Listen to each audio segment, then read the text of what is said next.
Des centrales solaires comme celle-ci, il en existe des centaines sur le territoire français. Seulement, pour qu'elles soient mieux acceptées par les riverains, aujourd'hui les porteurs de projets proposent aux habitants de participer au financement des installations et ainsi profiter d'intérêts financiers. Pour cela, rien de plus simple. Il suffit de créer un compte en ligne sur une plateforme de financement participatif. Il en existe des spécialisés dans les énergies renouvelables.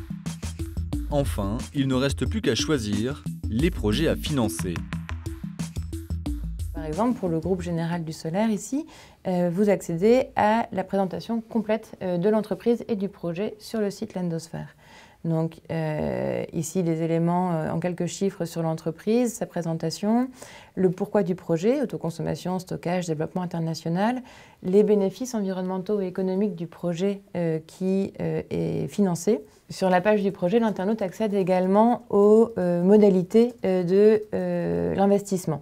Donc là, on voit qu'il reste 28 jours pour l'opération, le taux d'intérêt de 5,15% sur 4 ans et demi avec des remboursements tous les semestres. Admettons, je veux investir 3 000 €. Hop, et ben voilà, si je prête 3 000 €, je recevrai 3 399,34 € en 4 ans et demi grâce à ce projet. Des taux d'intérêt de 4 à 8%. Intéressant pour des particuliers qui, de surcroît, cherchent à donner du sens à leur investissement. Ce qui m'intéresse, c'est les rendements, comme tout investissement. Et puis, comme je suis plus porté sur l'écologie, c'est sur des placements niveau écologie.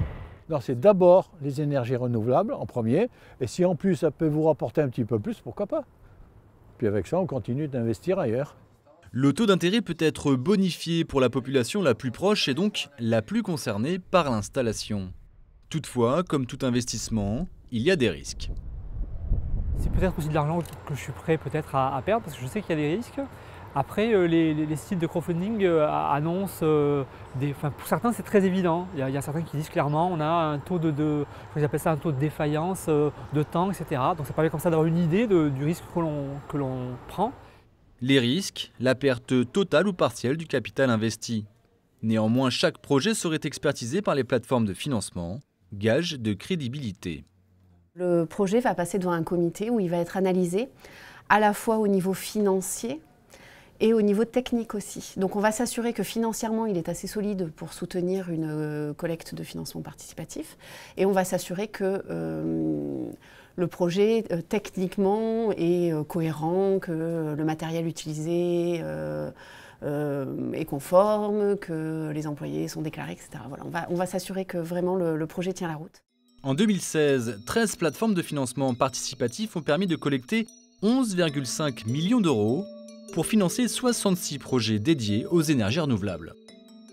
Essentiellement dans les projets photovoltaïques et projets éoliens. Donc c'est 53% de mémoire de projets photovoltaïques, 41% de projets éoliens et le reste dans des projets d'innovation, d'hydroélectricité, voilà. Un des projets portés par la Générale du Solaire va engendrer une collecte record de plus d'1 million d'euros. Et malgré les taux d'intérêt importants, les porteurs de projets y trouvent tout de même leur compte. Alors l'investissement citoyen, c'est sûr que ça facilite deux phases en particulier. La phase de développement pour trouver le terrain, puisqu'on peut nous trouver des terrains par l'intermédiaire des prêteurs. Ça nous permet aussi d'augmenter l'acceptabilité locale, donc de faciliter les études locales d'impact. Et ça nous permet ensuite par la suite d'obtenir un tarif d'achat légèrement bonifié, puisqu'aujourd'hui il existe une bonification de 3 € le mégawattheure dès lors qu'un projet fait appel à du financement participatif. Ces plateformes de financement participatif pourraient doper le développement des énergies renouvelables. Mais la concurrence risque de se durcir et certaines plateformes pourraient en faire les frais. Pour que ça fonctionne, entre guillemets, il faut que tout le monde soit à l'optimal. Donc peut-être que des plateformes vont s'absorber les unes aux autres, donc unes vont devenir plus grandes. Qu'est-ce qui va se passer avec le secteur bancaire traditionnel?